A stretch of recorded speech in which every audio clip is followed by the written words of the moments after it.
The ongoing saga of will Mike Ashley sell Newcastle United is continuing.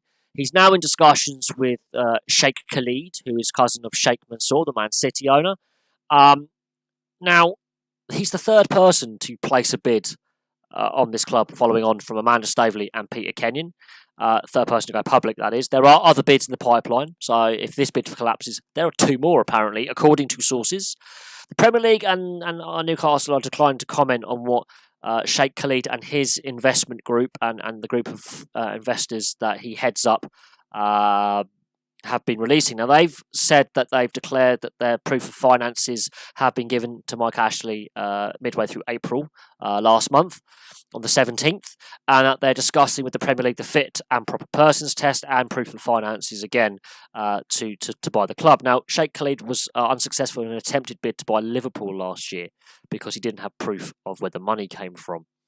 This was also one of the issues with Amanda Staveley's bid as well. Now, Amanda Staveley was also involved with Sheikh Mansour in an attempted takeover of Liverpool over a decade ago and his successful takeover of Manchester City. So, Amanda Staveley's bid should have been taken far more seriously by Mike Ashley, and his disparaging comments about her and some of the things he said, I don't think have endeared him to some people, because I believe genuinely she was serious. She's been involved with football takeovers before, and same with Peter Kenyon, he's a footballing man.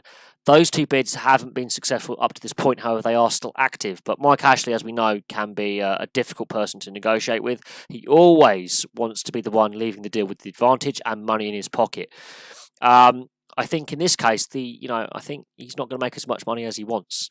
People have said in the past he's overvaluing the club, and the value of this bid is rumoured to be around £350 million. On a side note, there's still the ongoing tax fraud investigation that has embroiled Newcastle United for over 2 years. It is highly ironic that he put the club up for sale as soon as the tax investigation cited Newcastle United as a potential avenue of investigation. That tax investigation hasn't gone away. It's still there. So the new owner, whoever takes over, has to be aware that there is this ongoing fraud investigation and tax investigation for tax avoidance and tax fraud that involves Newcastle United as one of a host of clubs. It's not the only club. There are a host of clubs that are having to deal with this. They've had documents seized. They've had employees arrested and questioned. Whoever takes over this club, be it Sheikh Khalid, Amanda Staveley, Peter Kenyon, maybe I win the lottery tomorrow, the Euro Millions, and I place a bid in.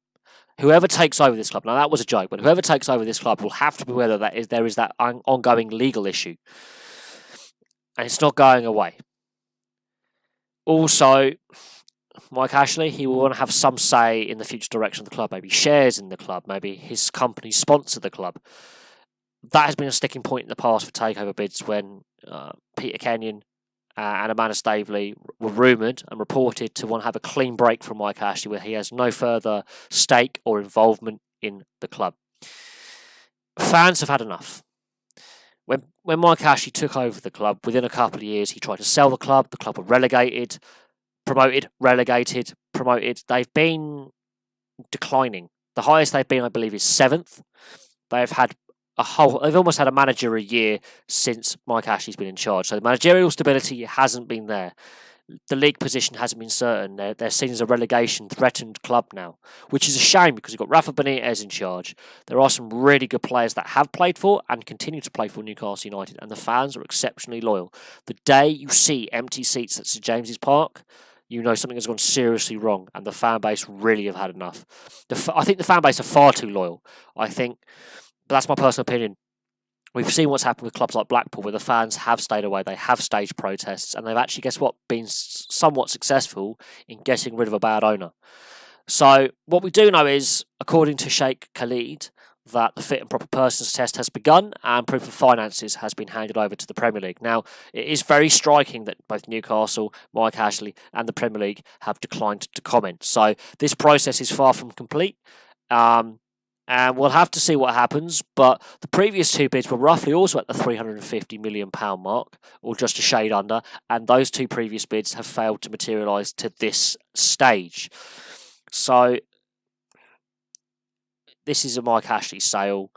He's put the club up for sale, this is at least the third time it's been actively up for sale, and there's been several takeover bids pre-Amanda Staveley that haven't really got past the discussion stage. So hopefully, for Newcastle fans' sake, Mike Ashley is gone soon, but I will say this, be careful what you wish for. Just because you suddenly will have a shed load of untapped wealth behind you doesn't necessarily going to be successful or stable. Ask QPR fans, ask Fulham fans. Their owners have spent shed loads of cash, and look what they are. So money doesn't necessarily buy success. Just because PSG buy the French league every year and Man City have won back-to-back titles and a treble, doesn't necessarily mean that these millions or billions actually buys you a trophy. Because PSG and Man City can't win the Champions League and they always fall out either quarter or semi-final stage. I think the quarter-final stage is the furthest PSG have got, and Man City, ironically, not under Pep Guardiola but under Pellegrini, got the semi-final stage. So, yeah, just because there's money doesn't necessarily mean a trophy. It's going to be interesting also to see, what actually happens going forward and how this develops, because Mike Ashley, we've been here before with him. But we'll have to see. But anyway, thank you very much for watching. If you are a Newcastle fan, do you believe this is the guy who's going to buy your club? Or do you believe that it's going to be exactly as it was before and this is false hope? Because this has been dragging on now for a year and a half of negotiations between potential buyers, and the club's been up for sale for nearly 2 years. So, is Mike Ashley overvaluing the club? Is this tax investigation putting off potential buyers? We shall see. But anyway, thank you very much for watching. Please like and subscribe. Place those comments below, and I will have some more videos for you very, very soon.